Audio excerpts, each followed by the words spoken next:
Welcome back to the SiteShed podcast. Before we jump into this episode, I want to share a concerning statistic and an observation that was made apparent to us over the last 18 months or so over at Tradie Web Guys, which is the digital agency that we run that specializes in trade businesses. 8 out of 10 businesses that came to us, actually 85% of the businesses that came to us, with no exaggeration, they did not have the right foundations laid when they came to us looking for marketing related services. So what does that actually mean? Well, essentially there were people coming to us wanting to spend money, but at a greater look, they had so many holes in their bucket that spending money on the campaigns they wanted to get up and running was a complete waste. It was just going straight to water. The point is, guys, if you guys are looking at really growing your business, you've got to make sure you have solid foundations laid. We have, over the last 12 months, essentially revamped the whole way that we approach the digital space for trade businesses. And it all starts with laying the right foundations. So what does that look like for you? Well, does your website look right? Do you have the right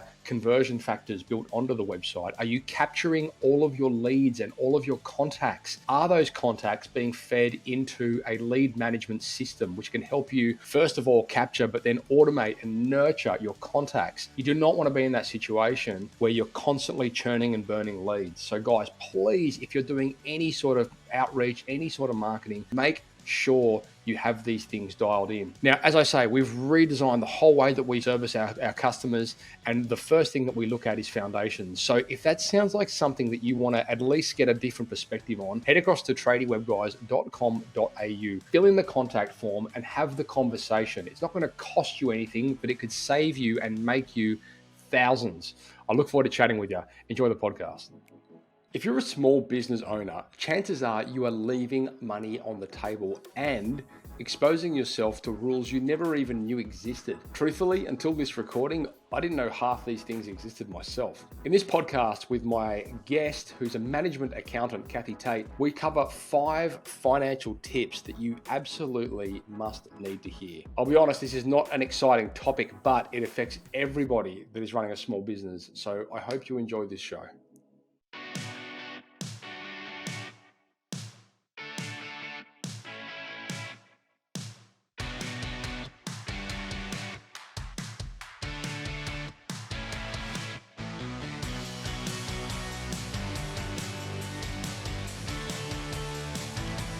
Kathi Tait, welcome to the SiteShed podcast. Thank you, Matt. Great to be here. Absolutely. Good to have you. We're going to give it our best attempt at making us the sexy topic of finance remotely interesting today. So we're coming at you guys with 5 insider finance tips for small businesses. Now, a lot of what we're talking about is kind of relevant specifically to Australians. It's been split up into 5 different tips. And it will likely span across a couple of episodes depending on how long this goes. However, I encourage you guys to tune in. We'll try and make it as general as we can. Information. Kathi, you're obviously a bookkeeper from My Tradie. Well, not obviously. Kathi, you're a bookkeeper from My Tradie Books. Well, actually, Matt, I'm a management accountant, which means I've done the same degree that most accountants have, but I've gone and specialised into small business and business management. So we do offer a lot of bookkeeping services. I got you. So what would be the difference between a bookkeeper and a management accountant? So that would be the higher knowledge I have around calculating costing and I guess strategizing and doing a lot of the advising that an accountant does that a bookkeeper isn't really trained to do. Okay. So what's the difference between an accountant and a management accountant? Good question. So there are 2 types of accountants, tax accountants and management accountants. And most of you know that at the end of the year, when you've got to submit your return, you toddle off to your tax accountant and show them your books. So management accountants are quite a bit different. We actually help businesses with their day-to-day financial needs, help them with information for making business decisions, help them with cash flows, budgets, reporting, staying on track, creating strategies, looking at marketing options, helping with HR issues, all of the things that your tax accountant probably won't want to get involved in. Interesting.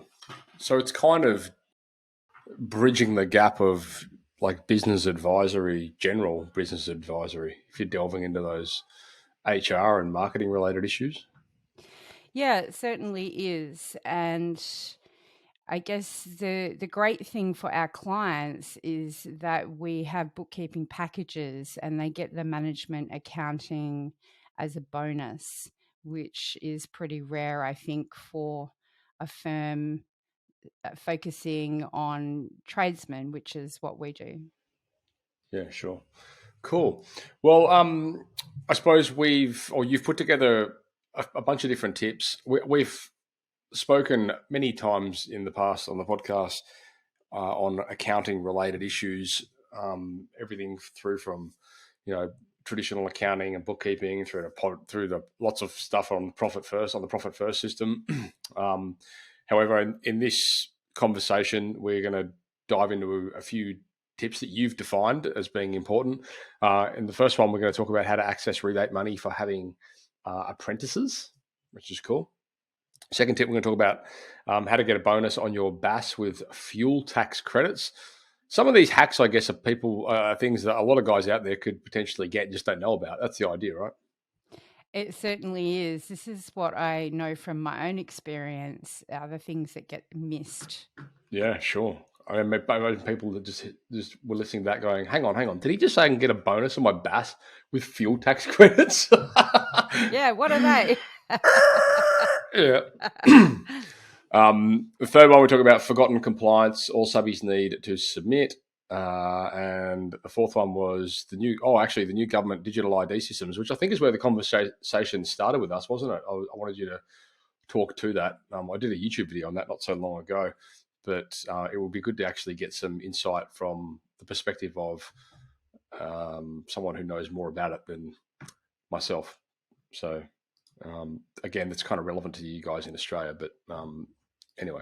And the last episode we're going to talk about is the single touch payroll system and phase 2. I'm not even familiar with phase 2 myself. I know phase 1 was a bit of a shake-up, but I think it's probably for the better. So interested to see what the phase 2 rollout is. Yes, hopefully these tips will be great for your audience and will give them a couple ideas about the next thing they could do. Most of your guys, I would assume, would have bookkeepers on the team. And if they do, they should know how to follow these up for you guys. If not, you can contact me and I'll give you a hand. Yeah. And actually, what is the website? Just so we can put it in the show. I'll put this in the show notes for you guys, obviously. But yeah, it's tradiebooks.com.au. And I'm guessing you only deal in the Australian system, yeah? For the bookkeeping, yes. We can do strategy and cash flows and budgets for people outside of Australia, but you will find that most countries have very specific rules around their businesses and taxes. And so you do need somebody working within that country to take care of that stuff.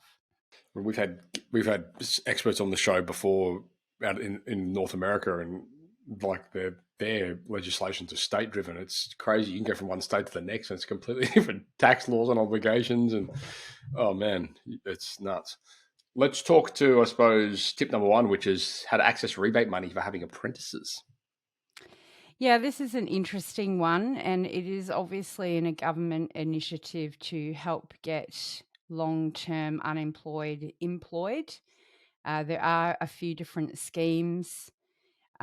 Most commonly, you can get apprentices out of school and put them into your team, and they'll have a whole training plan and apprenticeship scheme set up for them. But you can also do it with adult apprentices, and this is probably the part that most people don't realise. So perhaps let me use one of my clients as an example. He's a painter, and 4 of his guys who are middle-aged in their 40s have been painting their whole lives but never got a qualification. So he's putting them through their certificate, and in return for the effort of putting them through that system and making sure that they get the correct training, he gets these quarterly rebates from the government. So you get a startup payment, then you get a percentage of their wages back, and then there's some incentive payments along the way during the 2 or 3 year scheme, whatever it is that you've signed up for. You hook up with a registered training organisation and they kind of do the training plan part for you. So it's not particularly hard. It's just something that you need to stay on top of. But it can be quite helpful having that money come in the bank every quarter. Well, I think probably more likely what would be more helpful is the fact that you've got a mature individual working for you that's probably already got some level of experience. I mean, I know that was always the issue and probably still is the issue, in the trades when you're hiring, young kids, especially, kids that are leaving school early to pursue a trade, which there's nothing wrong with, but the maturity level. I mean, I know I went through that back when I was a plumber. You're hiring kids that are, 15. These kids, they just want to play. The difference between a 15-year-old and an 18-year-old or a 17-year-old is formidable in terms of like concentration and being able to understand what you're telling them. Yeah, absolutely. Confidence. Absolutely. Yeah, I 100% agree. And that is one of the reasons why the potential for adult apprenticeships is fantastic. And it's a win-win because you're helping someone get their trade certificate when they've been in the trade most of their career, just haven't got round to getting certified. And then you win by getting a rebate and now having another tradesman on the team. And is that where the majority of that pool comes from? It's people that have been working in the trades but just aren't certified? Or could it be someone who just decides, well, I'm a lawyer today and tomorrow I'm going to be a plumber because I can make more money? Well, I doubt very much that a lawyer is going to switch to plumbing, but you never know. I actually know one that did. Oh, really? Yep. I know one that did. Super interesting. I'm not sure plumbing's the thing that I would have picked. I probably would pick electrician, but it seems the cleanest one. You'd be surprised. Yeah, I think mostly you're going to find that there's a lot of older people out there in the trade that never got to do that qualification. And sure. Perhaps it's just a sign of the times and happens to be happening right now. But it is good to be able to give them the opportunity to get that qualification that they would not have had otherwise. I feel like it's a win-win. I mean, we even going back to when I was working in the trades, like we had a guy working with us who was one of the best plumbers you'd come across, but he just couldn't be bothered finishing his TAFE. It was mind-boggling to me, but sure enough, he hadn't finished it, and then he ended up in business, with someone else who had a partner who had a license, and it was just this nightmare scenario, but he was such a skilled truck plumber, and he couldn't practice because he just didn't go through the process properly, Yeah. So anyway, shout out to Alan. Hey, Alan. You also see it as well with a lot of the like carpenters and things like that who might be. It's probably not as relevant, but in order to become a builder, you've got to do your Cert 4, and so there's. I don't know if that sort of plays into this at all. Probably doesn't actually, because they've already been through their apprenticeship as carpenters or whatever it might be, and they've got to go to the next level to get their building certification. But with that comes a different scope of what you're able to tender on. Different project sizes and that kind of thing. Yeah, well, I wouldn't imagine that you would be prohibited from doing a building apprenticeship. I don't think there's anything around having already got another trade that stops you from enrolling them. So, well, you don't actually do a building apprenticeship. You do a certificate 3 in whatever it might be, carpentry or whatever. And then if you want to become a builder, you go and sit for that certificate 4, which is an addition onto that. So you can go and do it as a plumber, you can do it as an air conditioner, you can do it as a chippy. A lot of chippies do it, obviously, but yeah. Anyway, we digress. So with the RTO having the training plan, is that running through? Is that RTO? Would that be the equivalent to say TAFE, or is that TAFE? It's usually a training organisation that specialise in doing this, from what I've Ah, seen. interesting. So I've never heard of a TAFE being the RTO that does the training plan. However, that might not mean that they don't do it. It's the experiences that I've had is it's been a special organisation that comes out and visits the boss, Right. talks about the plan, or talks about the whole sort of setup and explains it. And once the person signed up, a training plan is there's a training contract and a training plan, and they're pretty much the first two things that happen. And both of those things need to be submitted through into this rebate system to prove that they've been done. It And it almost sounds too good to be true in a skills shortage environment that we're at. If you could have somebody there's a pool of qualified, well, unqualified but experienced potential job candidates, experienced apprentices, if you want to call them that, whatever, that you can potentially acquire and get a rebate for. I mean, I guess the big concern is like businesses would be thinking, well, like I want to hire an apprentice because it's cheaper, it's more economical. But then if the government's giving you a rebate, I mean, I don't know what that looks like, but perhaps that sort of makes it a bit more of a level playing field. I don't know.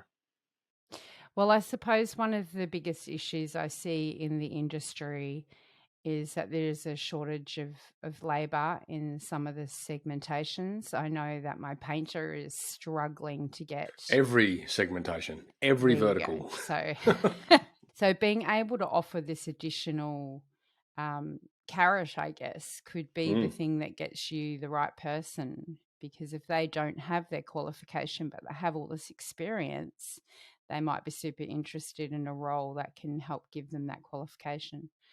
So sure. I mean, perhaps it would help find the right people too. it's very interesting. I imagine there's a lot of people listening or watching this going, man, that would just be like the perfect fit.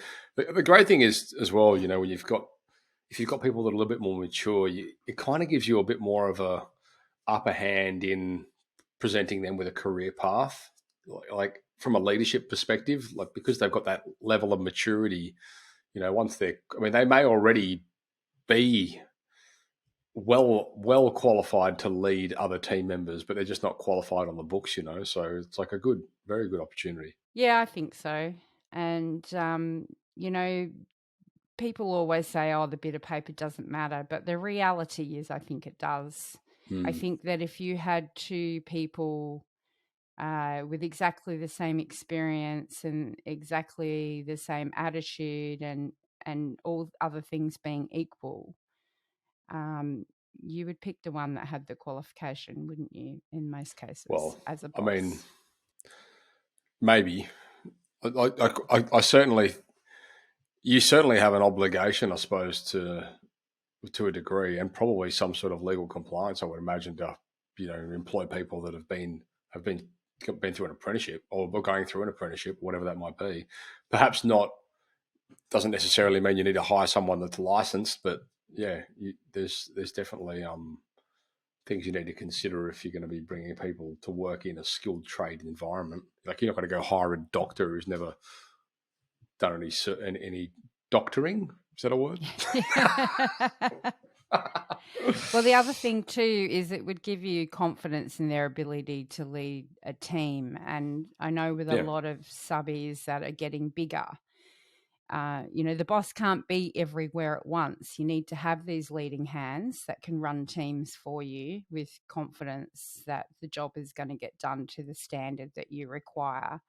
Mm. And maybe the parts of the qualification give them that much more knowledge around the job itself. And I think that's important. If you're thinking about expanding, the biggest barrier is always, do I have the people and can they run without me? Like, Yeah. as a business owner myself, I know that I would love to have a clone or two of me. trusting somebody to do exactly what I can do is a big, big call. And I'm sure that is relevant for almost every business owner out there. So should we jump into the second tip here, which is get a bonus on your BAS with fuel tax credits? Yeah, look, this is a very common one. And I'm always surprised by the amount of people that don't know about it. I was talking to a client in South Australia we brought on board recently, and he had never heard of a fuel tax credit, which is a slap on the wrist to his tax accountant, I must say, because he's been in business for a couple of years and certainly is using a big truck. So there are some rules around this that you need to look up or check with your current finance help. But basically, it is for 5-ton or more trucks that are driven on road. Now, a lot of tradies have 5-ton trucks right Sure. across the industries. And basically, the rules at the moment are that you track your litres, and then for each litre that you use driving around in that truck, you get an 18.8 cent rebate. So that's claimed within your BAS and can offset some of what you have to pay. So remember that your BAS is made up of GST that you collect and minus what you've paid. Your withholding from your wages that you pay, the withholding tax, and it also has this fuel tax credit in it. And so depending on how many trucks you have as to how big your claim would be, but it can offset some of the cost of that BAS. And we all know that usually the BAS is a bill, not a refund. That's because we collect more than we spend. If we're making a profit, that makes sense.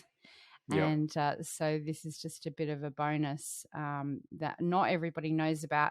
It also includes ancillary equipment with different rates depending on what equipment you run. So if you do run other equipment, you need to go look it up. But if you just What, like compressors and that sort of thing? Yes, and I think equipment, like the mini cranes, attached to your vehicles, and there's all sorts of auxiliary equipment. So Okay. I have to be honest, I haven't seen anybody claim on that before, but that is not to say that there isn't claims out there. It just depends what your business uses. It's worth investigating. I Um, wonder what an auxiliary equipment is. I mean, if you have a 40-ton excavator, is that considered auxiliary equipment? well, we can look it up if you like.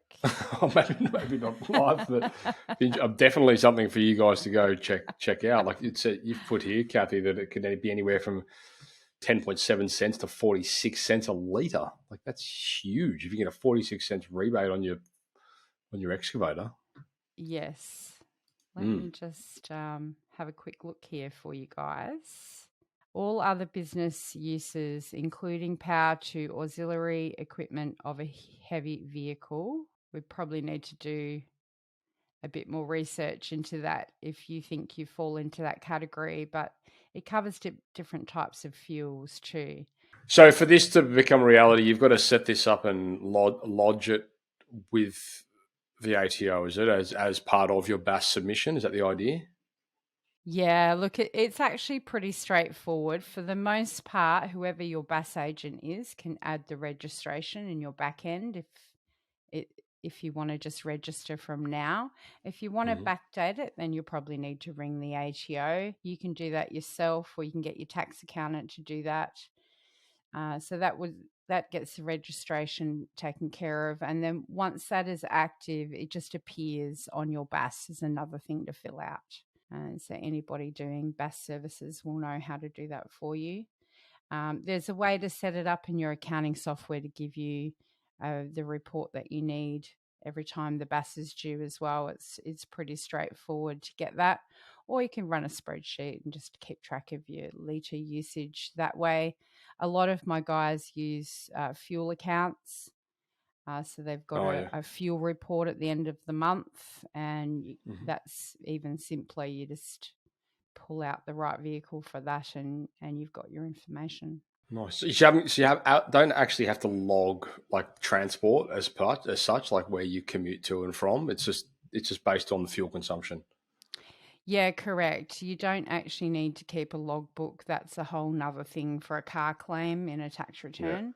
And you might find that you've been asked to do that by your tax accountant. That does usually need to happen on each vehicle for 12 weeks in every 5-year period, so that they have a claim on the expenses for the car itself. So this is something different. And you just need to keep the fuel receipts, because the fuel receipts tell you how many litres you purchased. And that's the key here. It goes on literage, not on what you spent. Ah, right. Good point. Okay. And so there are a lot of those receipt bank style apps, that can pull it in, connect it to your Xero accounting and all that kind of stuff, isn't there? Yes, I'm not sure that they would work in this case, because you need to have the fuel times the litres. And I think a lot of them just bring in the amount. So that's No, where I mean, you receipt need... bank, you basically take a photo of your receipt and it pulls it straight into your... Yeah, but it wouldn't pull in the fuel litres. It would only pull in the amount you spent. So you either need to put them in manually, or you need to have that fuel card, or you need to keep them and do a spreadsheet. So fuel card's the go by the sound of it, because I can't imagine anyone's going to do it manually. It is my experience that little bits of paper get lost very easily. Yes. So if you're of any size running more than one vehicle, it is easy to get a fuel account. It's not a hard thing to do, and it certainly saves the pain later if you're doing this. So tip number 3 is forgotten compliance. All subbies need to submit. Yes, don't we all love compliance? So I personally believe the red tape on small business owners is ridiculous, and I get super annoyed at all these things that they expect little business owners to do. It's not like they're actually busy running a business already. Right. But here are some of the ones that have to be done. Now, the most common one I see not done, or the tradie doesn't even know about, is this TPAR. Now, that stands for Taxable Payments Annual Report. And BAS agents and tax agents can both submit that on your behalf through their portals. And basically what you're doing is you're reporting to the ATO subbies you used in certain trades. So it doesn't cover any subbie at all. It's just particular subbies.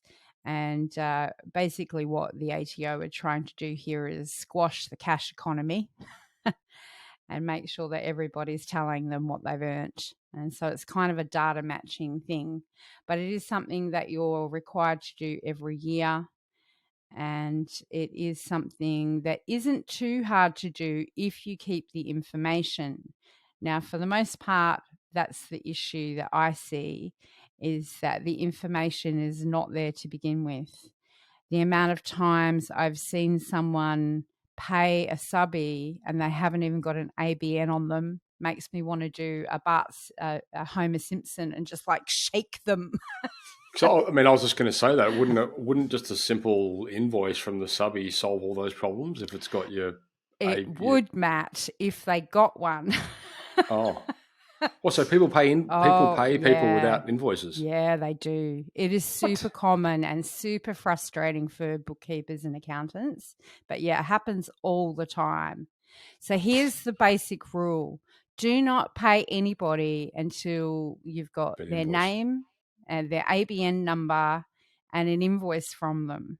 At the very least, get their ABN number so that we can go and look them up and check they are who they say they are.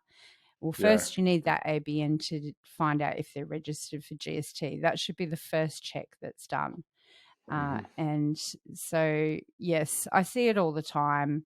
And it's very common for guys that are new and are so busy like growing their business that they really don't have all these things behind the scenes put in place properly, including an accounting system.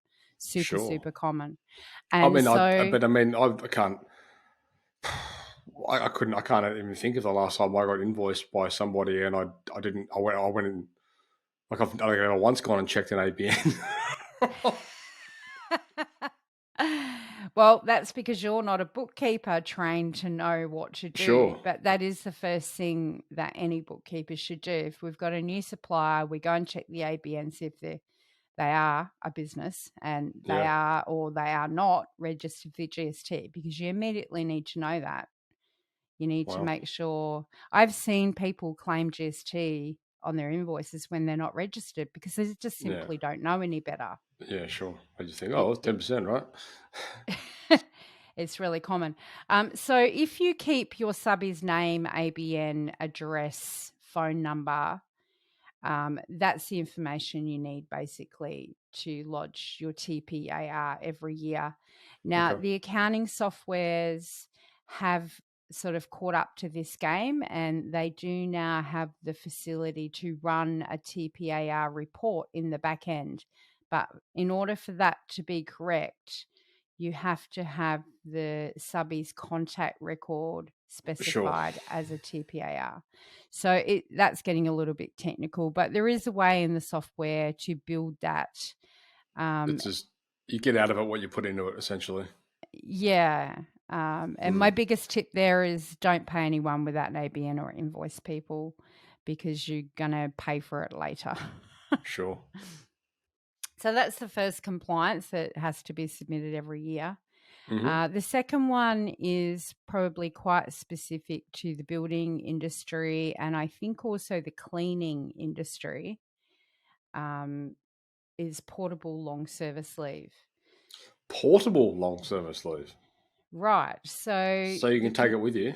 yeah, now this is super important in the construction industry, because you'd know Yeah. yourself, being from there, that people leave companies and move around within the industry all the time. Mm-hmm. It's really rare to see employees with one business for a super long time. And so that's what initiated, I think, the portable aspect of this long service leave. So each state has their own scheme. Yay. They all do it differently, of course. Yeah. So it will depend where you live. There would be a registration process.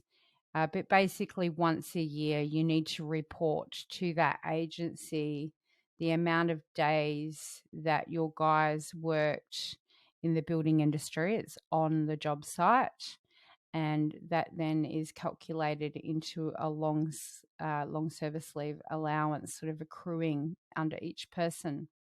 Mm-hmm.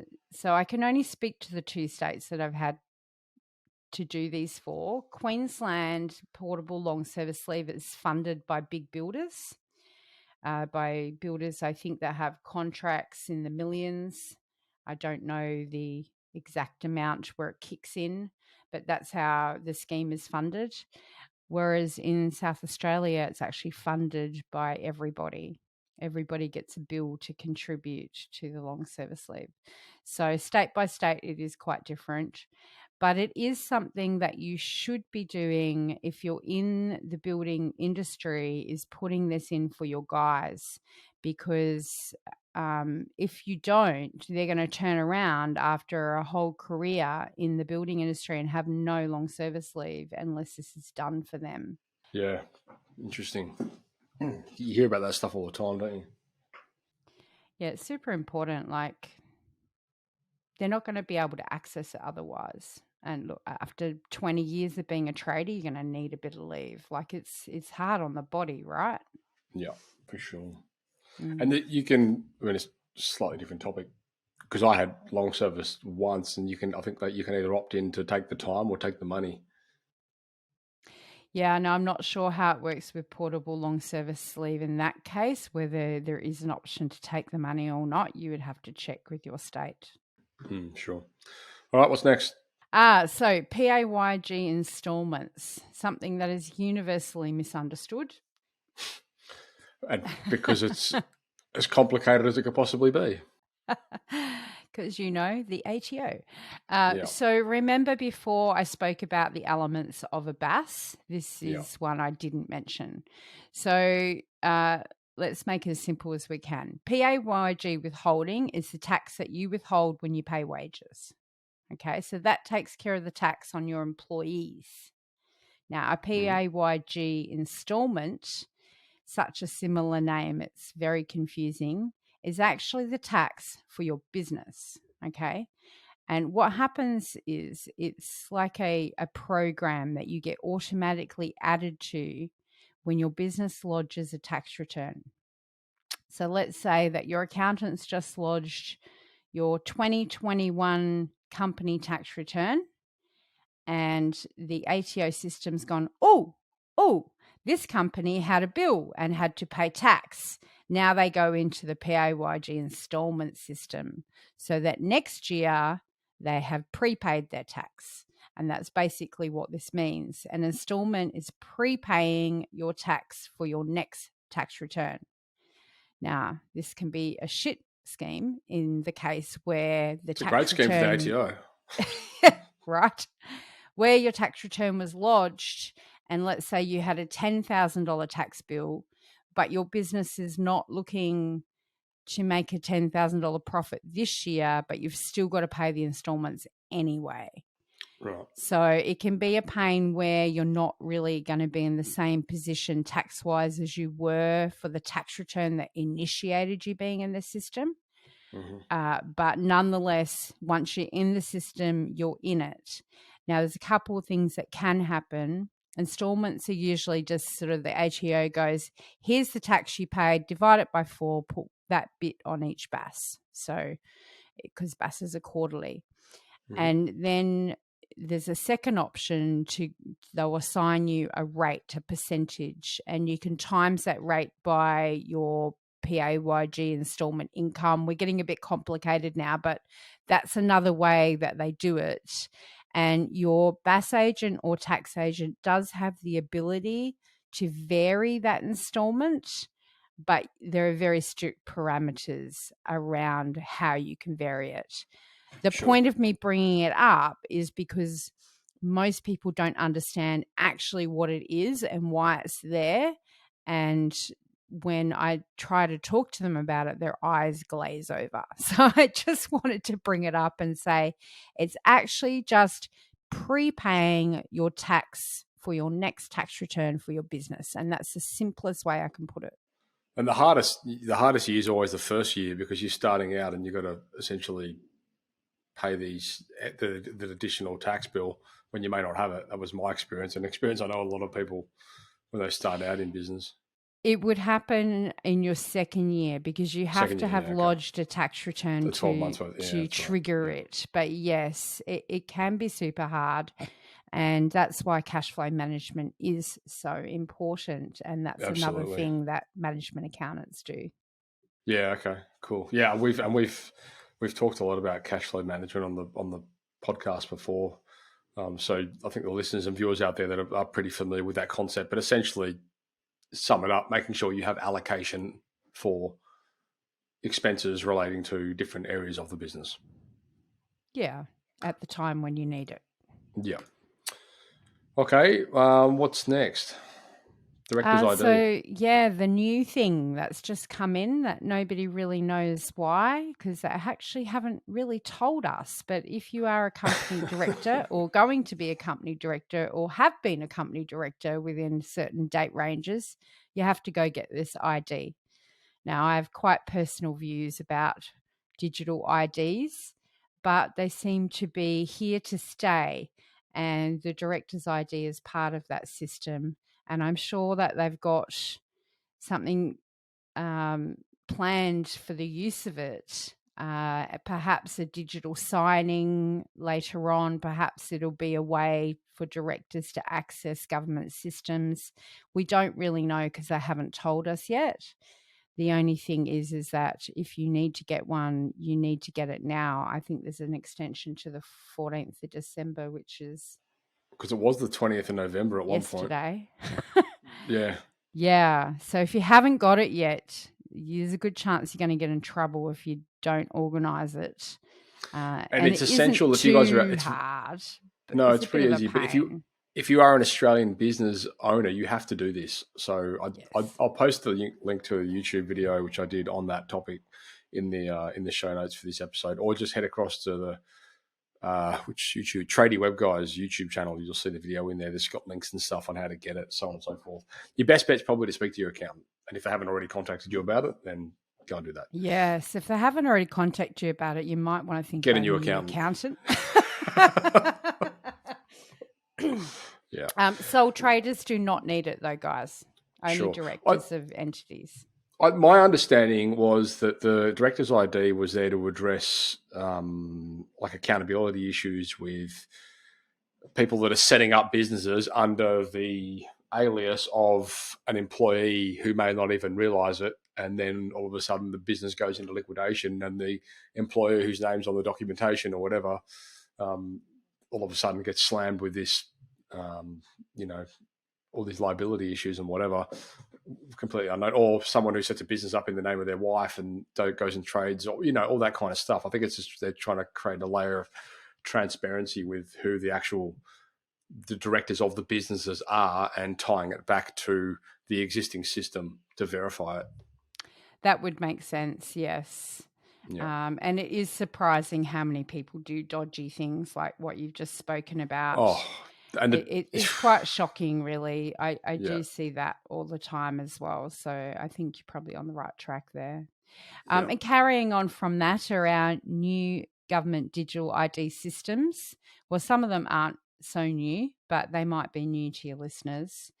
So we've got MyGov, which most people do know about or have heard about because it has been around for quite a while now.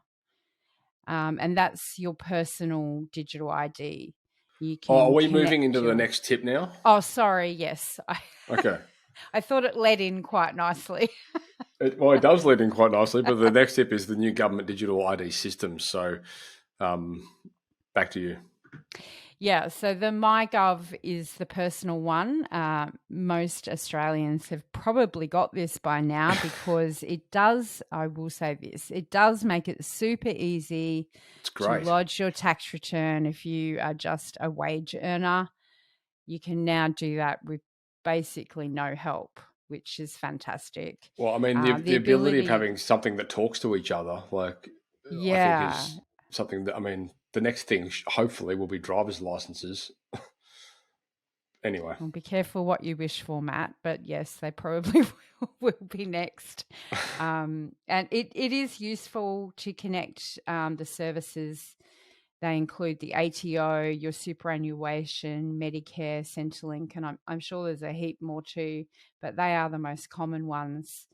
It's certainly good to be able to log in. You can get your notice of assessment or you can lodge tax return. You can check what your super balance is. If you're in the Centrelink system, I believe it links your ID through there and makes that easier too. So it has been around for a while.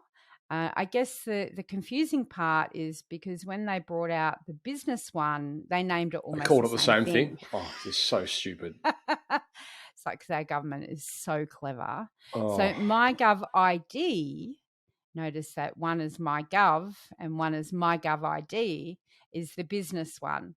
And this is the one that you will need to get your director's ID. But it also is like a digital identity to access other government portals. Yeah, so this connects in with your ASIC and that kind of thing.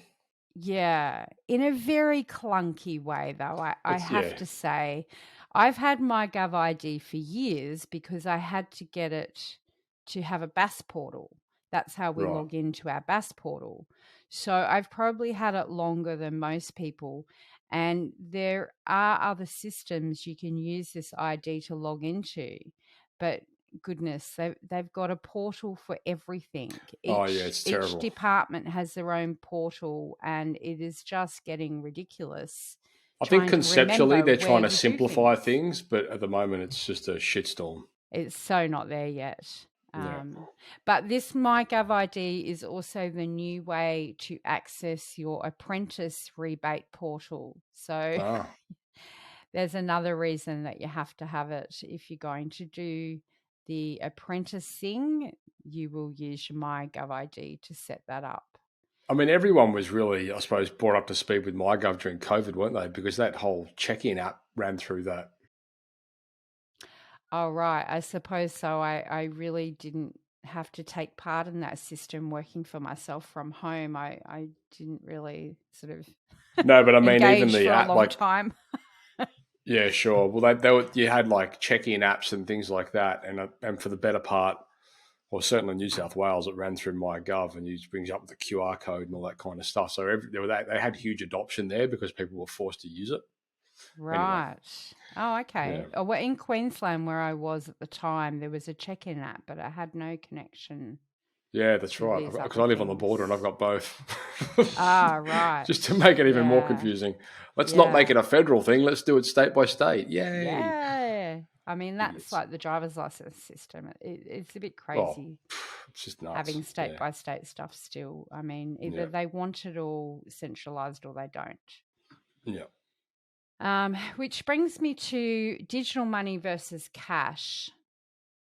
Now, it feels like to me that we are Why have you heading pulled this one into the government ID systems topic out of curiosity? because of the digital currency. Hmm.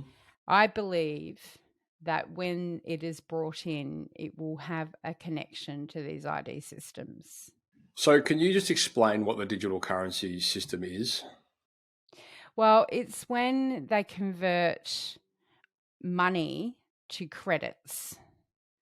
So I mean, how they're is that going to, different from what we do now with going and tapping our phone and walking out? well, it's probably not a lot different from that scenario. It's certainly a lot different from having cash in your pocket, which is why I wanted to bring it up. Mm. There are pros and cons. Like, I'm not averse to a digital currency or the convenience of it, but I am adverse to the possibility that they could then make rules around how you're allowed to use it, whether you're allowed to accumulate it, and whether they're going to put conditions on you being able to earn or use those credits. And the potential there is quite scary if you think about it. Um, if So, you hang think on, it, you're saying they're toying with putting conditions on how you use your money? yes, they are. So, Now, what would be an example of that? well, let's take China as an example because it's happening there already, Yeah. which is why we can see the potential for it. But in China, they have a money credit system, and it It's a is tied. cryptocurrency, isn't it? Well, I think all the digital currencies are some form of crypto, Huh. yeah. But what they're doing over there is they're tying the ability to use your digital currency to your behavior. So if you don't follow the government rules, they can just cut off your access to your money. Wow, Can you communism. see how that happens? So, I mean, that may seem very far out for Australia, but the potential to do that is there once we're Mm. entirely in a digital money system, which is why I think it is important that everybody understands how valuable cash is in our economy. One, if there's still cash in our economy, it prevents them from doing those radical things to us with the digital money because we would have an alternative still. We would still have cash as an alternative. If It's there's no crazy. cash, they can do what they want with our digital money, can't they? You know, it's funny. I mean, it's not funny. It's kind of a bit of a reality shake up, to be honest. But we had some pretty severe floods here up in the Northern Rivers, last, well, this year, I guess. And everyone, all the shops and all of the banks and everything were flooded. And so you couldn't buy anything from your cards. You had to use cash, and no one had any.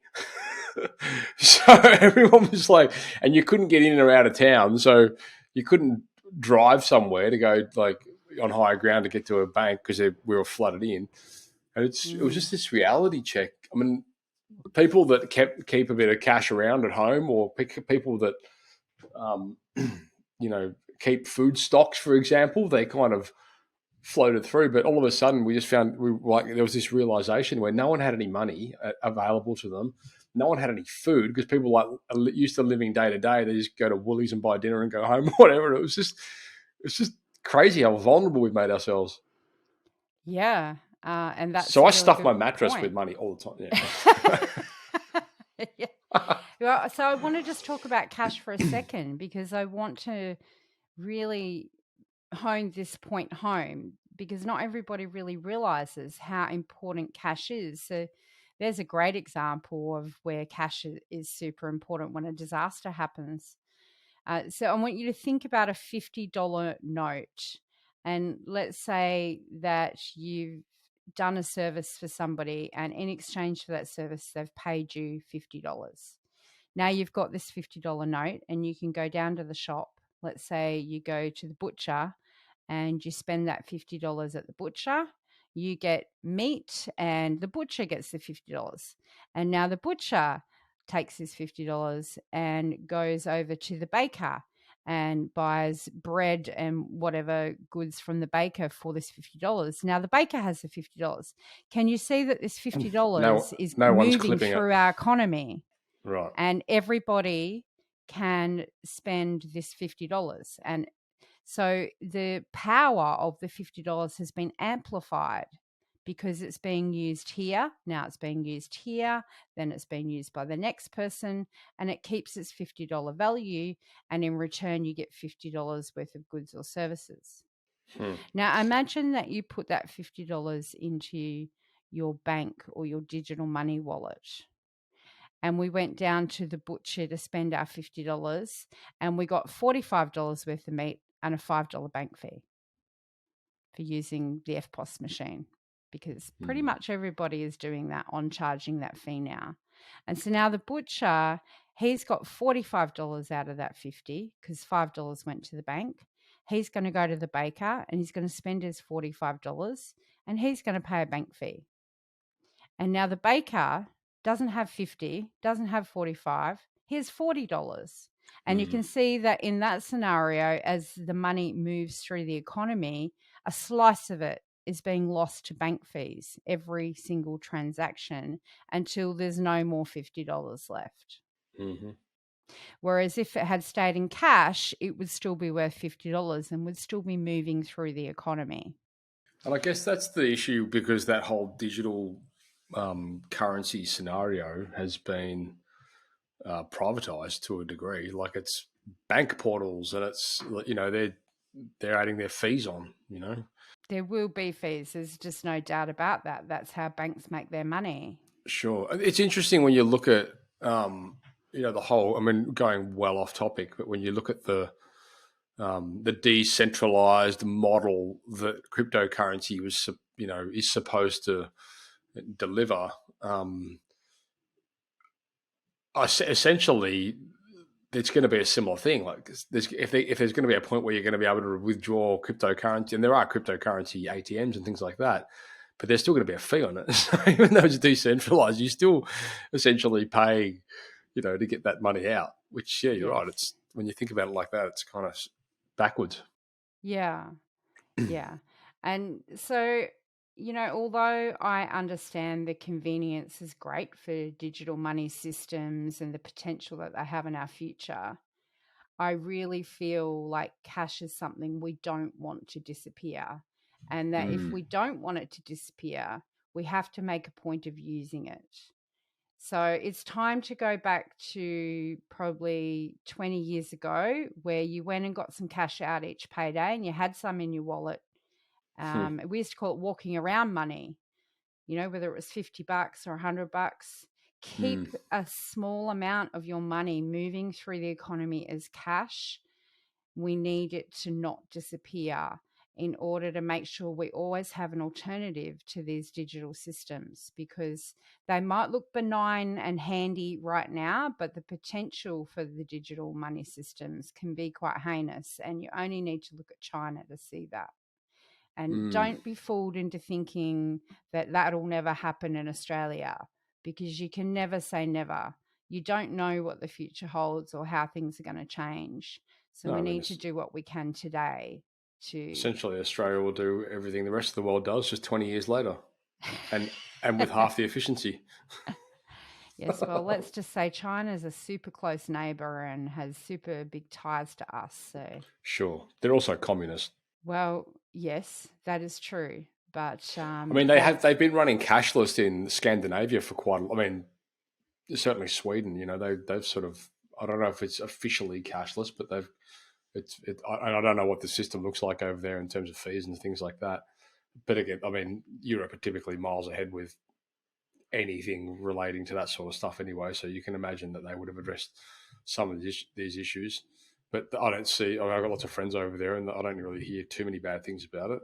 But well, certainly I makes it hard to think buy narcotics.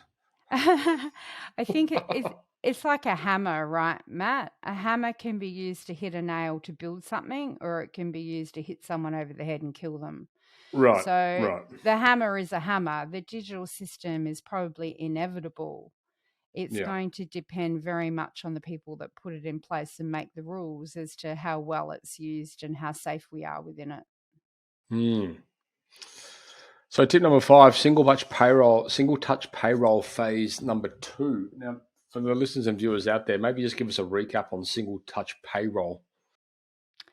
Yeah, so single touch payroll basically means that our accounting software talks to the ATO and currently tells them your year to date gross earnings, the tax withheld, and the superannuation that you've earned.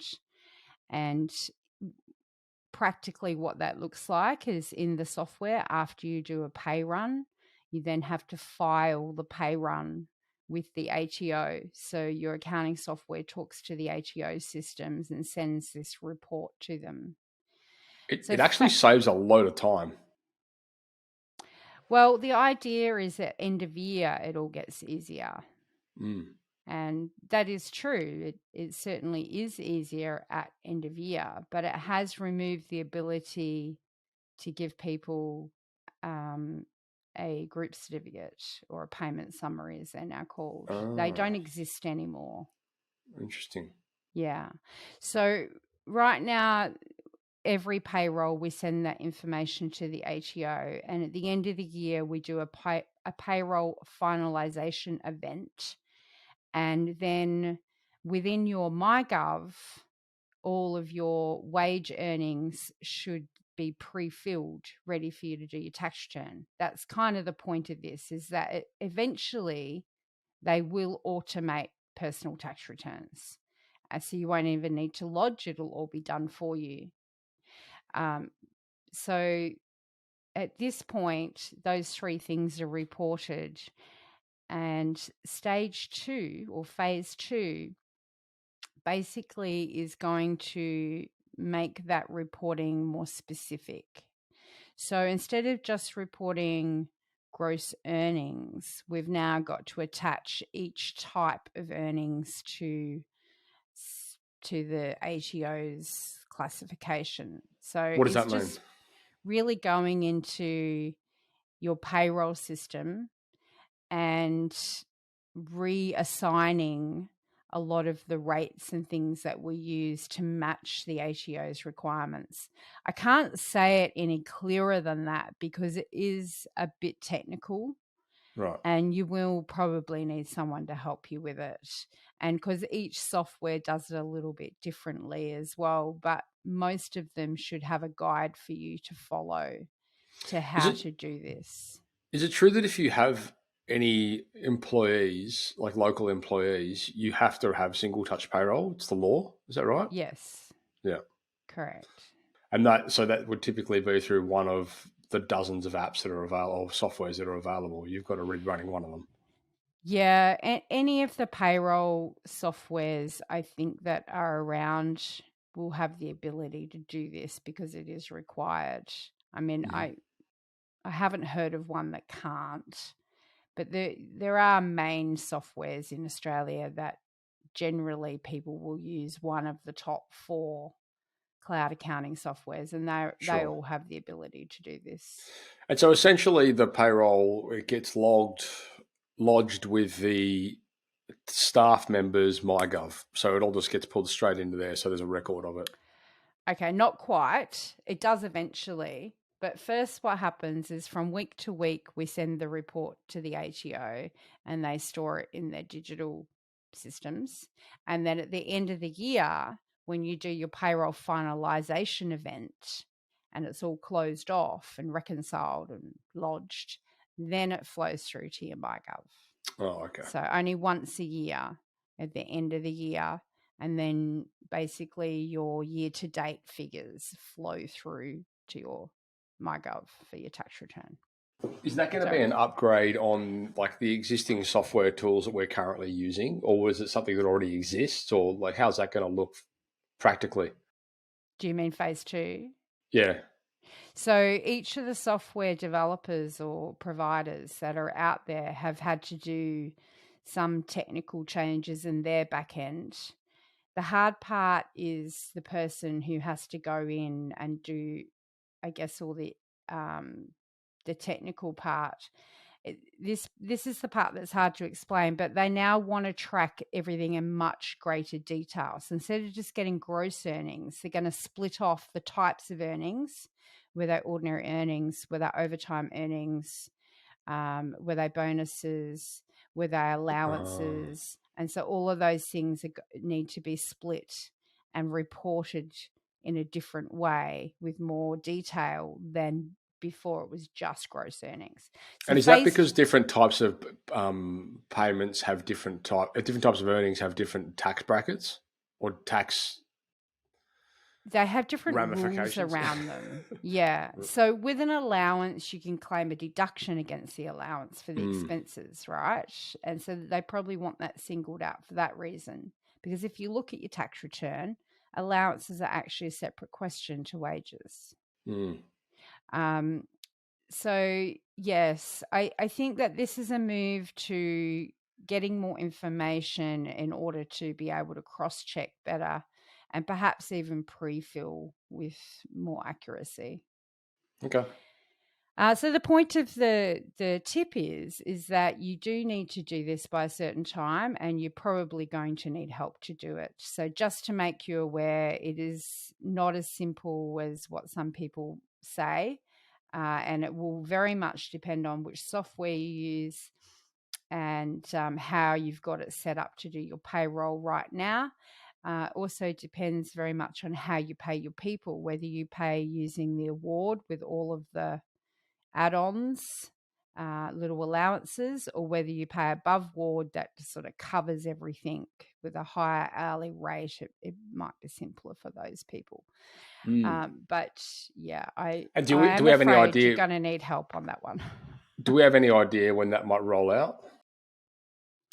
I believe we need to have phase 2 all set up and ready to use by March. Oh, right. That's weird. So it's not even July. No, they'll bring it in March, and then that gives them 3 months to get everybody in line and using it properly and to check for errors. Just like the director's ID. Right. So then they've got April to June to sort of sort all that out. And really with their eye is for next financial year to be working properly. Okay. So there'll be a just high in time error for margin just in time for phase 3. Yeah. There probably will be a phase 3, no doubt. It's only going to get more it's like booster detailed, shots. Right? It's like the digital ID. They're only going to lock us in more. That's the way it's heading. I guess the upside is that the more systems that digitally talk to each other, then the less paperwork there will be. So that is an upside. Once most of the work is in the setup of these things, once they're running along, it can save a lot of time and angst. So it's a good idea to put the effort in to get these things set up at the beginning. Okay, well, this has been some good tips. Thank you for coming and sharing those. I think certainly the majority of them were news to me, minus perhaps the government ID system, but it's a very good perspective on the cash versus digital money.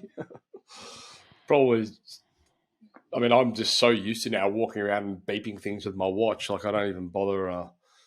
Like I always have money in my wallet as well. I just never use it. My wife thinks Yeah. I'm crazy. She's like, "Why do you have money in your wallet? You never use it." I'm like, "I don't know. I just do. Like having it in Well, case." So then, actually, sitting cash in your wallet is a universal abundance attraction technique. So it's actually a really great thing to is that do is right? to have cash in your wallet. But I do highly recommend that we all keep using it, because if we don't use it, we are going to lose it. And that is a whole different world that we Yeah, probably sure. don't want just yet. That's my advice. I mean, who knows? In 20 years, we might be part of China anyway. Oh, like I said, never say never. Well, Kathi, you're from trytradybooks.com.au. Thank you for sharing your wisdom with us today. It's been great. And for you listeners that want to get hold of Kathi, I'll put some links within the show notes over there. And you also run some workshops, don't you? So if you guys have got groups of 4, you want to learn anything about job costing or budgeting or compliance or anything like that, Kathi runs workshops on these things, which might sound like pulling your teeth out, but the reality is you can't need it. So thank you again. Did you want to close in any comments there? Or? Oh, I just want to say thanks for tuning in, guys, and giving us your attention. I know that accounting is something that often sends people straight to sleep, but we do try and keep it interesting and relevant. And yeah, I'm here to help. If you need anything, give us a yell, and we'll hook up and have a chat. But basically, I just want to make sure you guys get some value out of these topics, because they are things I see missed all the time. So Sure. there you go. There's money on the table for you guys. Go get it. Thanks very much, Kathi. You're very welcome, Matt. Cheers. A big thanks to Kathi Tait for sharing these tips with us today. If you want to get notified of upcoming videos or podcasts or whatever it might be, hit subscribe and turn your notifications on, because we want to share more content with you, and every week we release these, so don't miss out.